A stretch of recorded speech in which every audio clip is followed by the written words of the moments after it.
Time is running out for a Stanford alum. She needs a bone marrow match, and complicating her search, her ethnicity. As an Asian American, her chances are extremely slim. But she's getting help from an unexpected place. NBC Bay Area's Stephanie Chuang is live in San Francisco. Denial, confusion, shock. In this very moment, how many people are getting diagnosed? Stephanie Chuang is... The family has quite a bit. Stephanie Chuang, who joins us. Justice program is updated from live in San Francisco. Stephanie Chuang, NBC Bay Area News. This is how most people knew me for almost a decade.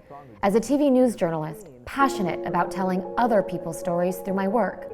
People like Nina. She was around my age, we had mutual friends, but she was facing down an aggressive cancer. Never in a million years did I ever think her story would become mine.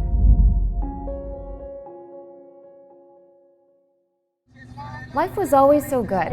Work was fun with my photographer turned work husband. We had travels around the world with my husband, to Dusty Dancing at Burning Man. It was December 2016 and I was feeling good. Our home was getting done. We were 2 months away from our wedding, but something just wasn't feeling right. So I finally got myself to the doctors, and she ordered the tests. Wasn't expecting anything, but 2 hours after I got those x-rays done, I got the call, and I'll never forget it. All I could hear was cancer, and all I could think was, am I going to die? Yeah, we were gonna get married in 2 months. We were about to head to Morocco. I was thinking about children. I had no idea how that would impact any of that. And so everything just froze. I guess we build these expectations of a life ahead. You know, you're on track to starting a family, getting married, and to have that suddenly pulled out from under you is a huge shock. It would be the first of many moments that left us completely in the dark, all alone with no answers. A moment that hit so many more people than I ever realized. Family, friends, I mean everyone around me. And then I was undergoing countless scans and blood tests, different surgeries, ones I didn't ever know even existed, including the most fun one, a long needle into my bone marrow, done while I was completely awake. And then I finally learned days later what my diagnosis was: non-Hodgkin lymphoma, stage 3. The same exact subtype of the rare blood cancer that I had reported on just a couple years before. My husband and I had to learn how to give me injections twice a day, and that was before even starting chemotherapy. I didn't realize at the start of it that I'd be going through 700 hours of chemo. In fact, I was attached to a chemo pump 24 hours a day. My new life needed instructions. Clumps of hair started to fall out, and I just decided to shave it all off so I could feel in control of just one thing in my life. By that time, I lost all sense of who I'd become, just someone who was really sick. That's all I could recognize.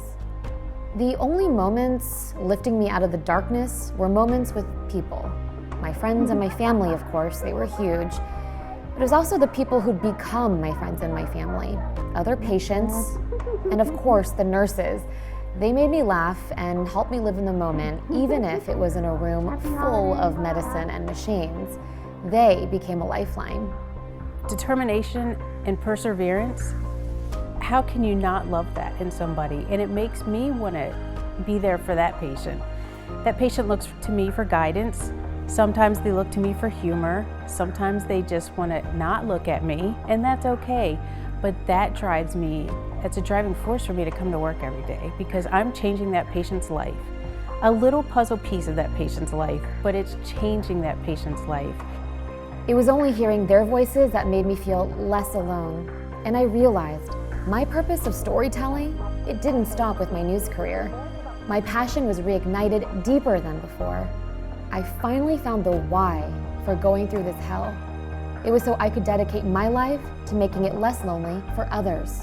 Going back and thinking about that very moment when I was diagnosed and not sure if I would ever have that life, it just, makes me feel really grateful right now because In life, we start to worry about things that maybe we shouldn't worry about, things that are causing stress that shouldn't. And having this perspective, being privileged enough to look back on it and seeing what I have now, to find a purpose now too, out of this incredibly hellish experience that, again, I would not wish on anybody. That's how the Patient Story was born, a place for survivors to share their stories and help newly diagnosed patients and their families, help them feel supported. Like Ariel, she was our first interview. She'd gone through the same cancer and chemo 6 months before I did and had become a mentor to me. And of course, Jen, the nurse who made me laugh so much when I was drained, wondering how I was going to keep it going. This is all what motivated me to keep fighting and to get back to normalcy, whatever the hell that means. I'm so thankful to be able to say that I'm in remission now. And a month after chemo, I finally did get to have my magical wedding day, even if it wasn't a wig. But the best day of my life so far? This one, our little miracle, our baby girl. And you know, through all this, what I learned was life doesn't move in a straight line. Trauma interrupts so many of our lives. Illness, financial problems, divorce, it could be anything. But the climb out of that dark place honestly made me so much stronger and so much more grateful. Never more sure of the power of human connection and how we all have a story to tell.